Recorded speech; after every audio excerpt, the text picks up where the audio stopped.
Friends, welcome back to my channel. तो आज मैं अपने चैनल पे बात करूंगी वीक बाय वीक प्रेगनेंसी के अंदर वीक 25 की।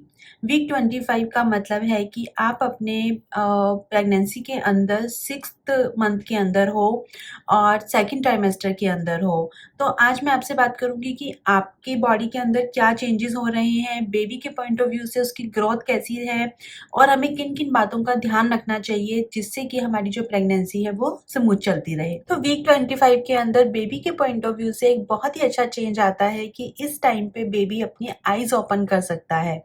तो इससे पहले जो उसकी आईज़ होती हैं वो बंद होती हैं, वीक 25 से वो अपनी आईज़ ओपन कर सकता है। अपनी आईज़ ओपन करके ऐसा कहा जाता है कि जब धूप वगैरह के अंदर जैसे हम जाते हैं तो जैसे एक रिफ्लेक्स होता है, वैसा ही रिफ्लेक्स वो भी फ़ील करता है हमारी टमी के अंदर। उसके अलावा उसकी हीयरिंग कैपेसिटी भी काफ़ी अच्छी होती है इस टाइम पे, वो उसकी जो किक्स होती हैं वो भी काफ़ी स्ट्रॉन्ग होती हैं इस टाइम पे कंपैरेटिवली। जो मूवमेंट्स हम फ़ील करते हैं वो काफ़ी ज़्यादा स्ट्रॉन्ग होती हैं। इस टाइम पे जो बेबी है उसकी जो हाइट है वो 14 इंच तक होती है, उसका जो वेट है वो 500 से 700 ग्राम के बीच में होता है, ये बेबी टू बेबी डिपेंड करता है। उसके अलावा जैसे कि जो बेबी है उसके जो फेफड़े हैं वो विकसित होने स्टार्ट हो रहे हैं, लेकिन वो अभी तक जो उसके लंग्स हैं वो इतने ज़्यादा डेवलप नहीं हुए हैं कि अगर बेबी बाहर आए तो सर्वाइव कर सके।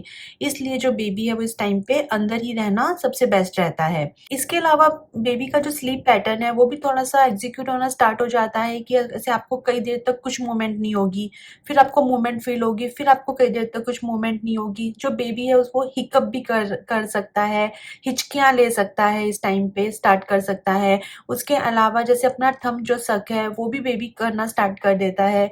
तो ऐसा इन सब चीज़ों को जो है वो इस 25th वीक से जो बेबी स्टार्ट कर देता है। तो अब अगर मैं आपके पॉइंट ऑफ व्यू से बात करूँ तो इसके अंदर इंडाइजेशन की दिक्कत हो सकती है।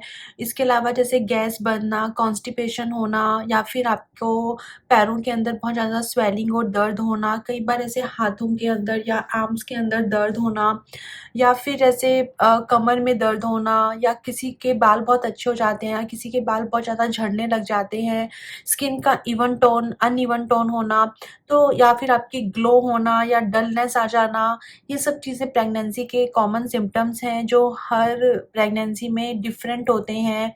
हार्मोन्स इतनी तेज़ी से चेंज हो रहे होते हैं, बढ़ रहे होते हैं कि प्रेगनेंसी जो है वो हर किसी गर्ल के ऊपर डिफरेंट डिफरेंट तरह से असर करती है। कुछ लोग बहुत खिल जाते हैं, कुछ लोगों को इतना ज़्यादा सीवियर वॉमिटिंग होता है मेरी तरह कि हमेशा डिहाइड्रेशन टाइप का सा लगा रहता है। उस केस में खूब पानी पीना चाहिए। स्किन भी आपकी डल लगती है तो वैसलीन वगैरह लगानी चाहिए क्योंकि इतना वॉमिट करने के बाद में शरीर में पानी नहीं बचता है, इसीलिए पानी भी बहुत ज़्यादा पीना चाहिए अगर किसी को वॉमिट वगैरह हो रहा है तो। इसके अलावा अगर मैं अपना पर्सनल एक्सपीरियंस शेयर करूँ तो कोई डॉक्टर विज़िट नहीं था मेरा, लेकिन मुझे वॉमिटिंग की प्रॉब्लम थी, टायर्डनेस पहले से कम थी लेकिन फिर भी टायर्ड तो थी मेरी बॉडी और अभी तक कोई ऐसे सीवियर पेन वगैरह कुछ स्टार्ट नहीं हुए थे इस वीक तक।